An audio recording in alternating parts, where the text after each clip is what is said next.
Good morning my lovely students. Welcome back to my channel. और आज हम करते हैं 7th क्लास चैप्टर 1 का सेकंड पार्ट।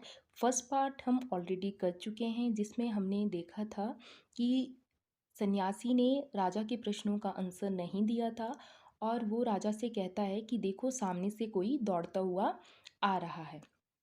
तो स्टार्ट करते हैं second part. The king turn round and saw a bearded man running toward them. राजा मुड़ा और उसने देखा कि सामने से कोई दाढ़ी वाला आदमी दौड़ता हुआ आ रहा है। His hands were pressed against his stomach. उसके हाथ अपने पेट पे लगे हुए थे। स्टमक क्या होता है? पेट। किसके? Of bearded man. From which blood was flowing, जहाँ से ब्लड निकल रहा था। When he reached the king, he fainted and fell to the ground. जब वो राजा के पास पहुंचा तो वो फेंट हो गया। फेंट मीन्स बेहोश होना। तो बेहोश हो गया and fell to the ground, और ग्राउंड में गिर गया। The king and the hermit removed the man's clothing and found a large wound in his stomach. राजा और सन्यासी ने उसके कपड़े हटाए और देखा कि उसके पेट में घाव हो चुका है। The king washed and cover it with his handkerchief. Handkerchief क्या होता है? रुमाल।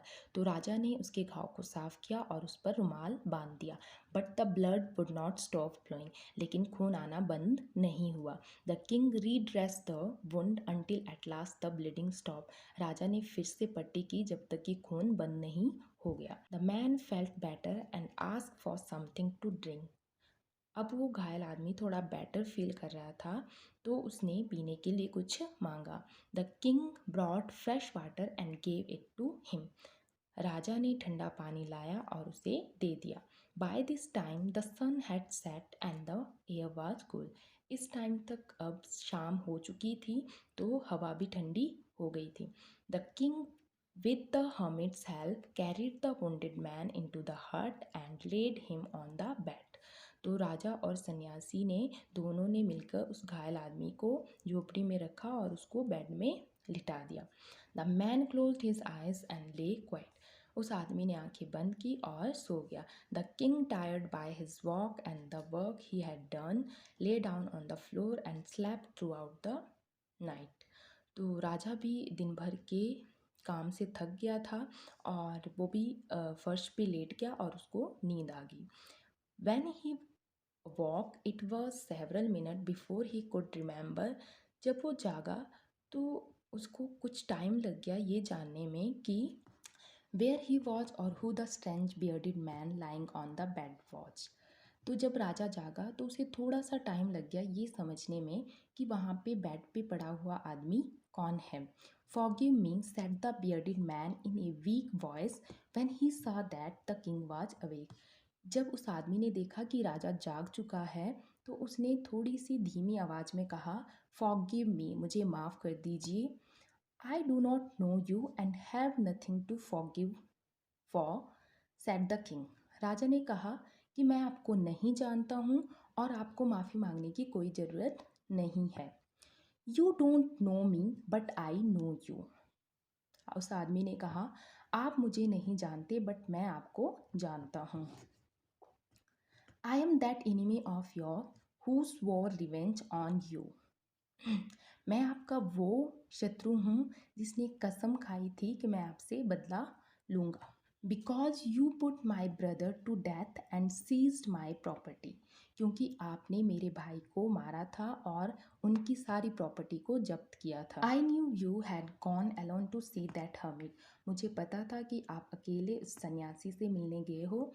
And I made up my mind to kill you on your way home. और मैंने प्लान बनाया था कि जब आप घर लौटोगे तो मैं आपको रास्ते में ही मार दूंगा। But the day passed and you did not return. लेकिन दिन निकल गया और आप वापस नहीं आए। So my hiding place and I came upon your bodyguard who recognize me and wounded me. तो जब मुझे पता लगा कि आप वापस नहीं आए तो मैं अपने हाइडिंग प्लेस मीन्स जहाँ पे वो छुपा हुआ था, तो जहाँ पे वो छुपा था वहाँ से बाहर निकल गया। And I came upon your bodyguard. और जब वो बाहर निकला तो बॉडीगार्ड ने उसे देख लिया, जो कि राजा का बॉडीगार्ड था, तो उसने उसे देख लिया और और पहचान लिया और उसे घायल कर दिया। I escape from him but I should have died if you had not dress my wounds. मैं वहाँ से भाग के निकला, बट अगर आपने मेरी पट्टी नहीं की होती तो मैं अभी तक मर गया होता। I wish to kill you and you have save my life. मैं आपको मारना चाहता था और आपने मेरी लाइफ बचा दी। Now, if I live, I will serve you as your most faithful servant and will order my son to do the same. Forgive me. तो वो आदमी कहता है कि अगर मैं जीवित रहता हूँ तो मैं आपका सबसे वफादार नौकर बन के रहूँगा और अपने बच्चों को भी यही सलाह दूँगा कि राजा की सेवा करें, मुझे माफ़ कर दीजिए। तो ये उस आदमी ने कहा। The king was very happy to have made peace with his enemy so easily and to have won him over as a friend. तो राजा को तो बहुत खुशी हुई कि इतने इजीली उसने अपने शत्रु को मित्र बना लिया और वो दोनों दोस्त बन गए। He not only forgave him but said he would send his servant and his own doctor to look after him. तो राजा ने सिर्फ उसे माफ़ नहीं किया बल्कि ये भी कहा कि वो अपने नौकर और डॉक्टर को उसकी सेवा में भेजेगा। And he promise to give back the man his property, और उसने ये भी प्रॉमिस किया कि वो उसकी प्रॉपर्टी भी वापस कर देगा। Leaving the wounded man, the king went out of the hut and looked around for the hermit. उस घायल आदमी को छोड़कर जो राजा है वो हट से बाहर आते हैं और हमिट को ढूंढने लगते हैं। Before going away he wished once more to get answer to his question. जाने से पहले राजा चाहता था कि सन्यासी मेरे क्वेश्चंस का आंसर दे दे। The hermit was on his knees sowing seed in the beds that had been dug the day before. तो उस टाइम सन्यासी जो उसने क्यारियाँ खोदी हुई थी वहाँ पे घुटनों के बल बैठा था और उसमें बीज बो रहा था। For the last time I beg you to answer my question wise man. हे बुद्धिमान पुरुष, लास्ट टाइम मैं आपसे विनती करता हूँ कि आप मेरे क्वेश्चंस का आंसर दे दें।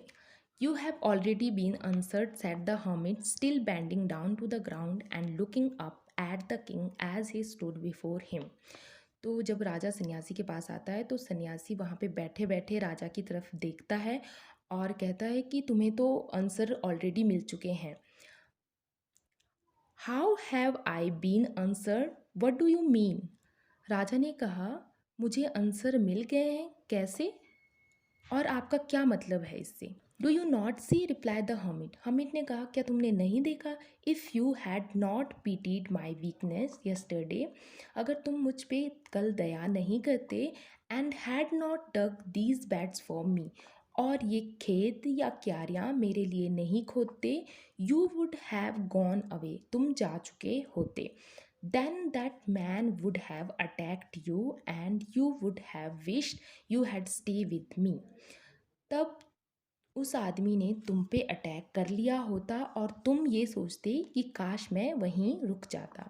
So the most important time was when you were digging the bed. तो तुम्हारा सबसे इम्पॉर्टेंट टाइम तो वही था जब तुम क्यारियाँ खोद रहे थे। And I was the most important man, और मैं तुम्हारे लिए सबसे इम्पॉर्टेंट आदमी हूँ। And to do me good was your most important business. Business means काम। और जो तुमने मेरे लिए जो किया वो तुम्हारा सबसे इम्पॉर्टेंट काम है। Words, when the man ran to us the most important time was when you were caring for him. इसके अलावा जब वो आदमी तुम्हारे पास आया और तुमने उसके लिए जो केयर दिखाई वो भी तुम्हारा सबसे इम्पॉर्टेंट टाइम था। Because if you had not dressed his wounds, he would have died without having made peace with you. अगर तुमने उसके लिए केयर नहीं दिखाई होती या फिर तुमने उसके घाव को पट्टी नहीं की होती तो वो आदमी मर जाता और तुम्हारे बीच कोई समझौता नहीं होता और तुम्हारे बीच दोस्ती भी नहीं होती। So he was the most important man, तो वो भी तुम्हारे लिए सबसे इम्पॉर्टेंट आदमी है। And what you did for him was your most important business, और जो तुमने उस आदमी के लिए किया वो तुम्हारा सबसे इम्पॉर्टेंट काम है। Remember then there is only one time that is important and that time is now. तो हमेशा याद रखना एक ही टाइम इम्पॉर्टेंट है, वो है अब। नाउ मीन्स अब, तो मीन्स कि प्रेजेंट टाइम इम्पॉर्टेंट है। It is the most important time because it is the only time we have any power to act. यही वो टाइम है जहाँ पे हमारे पास पावर होती है कुछ भी काम करने की। तो सीधा मतलब है कि तुम्हारे पास इम्पॉर्टेंट टाइम क्या है, प्रेजेंट टाइम जो चल रहा है वही आपका इम्पॉर्टेंट टाइम है, क्योंकि इसी टाइम जो भी आपने करना होता है वो कर लेना चाहिए। The most necessary person is the person you are with at a particular moment.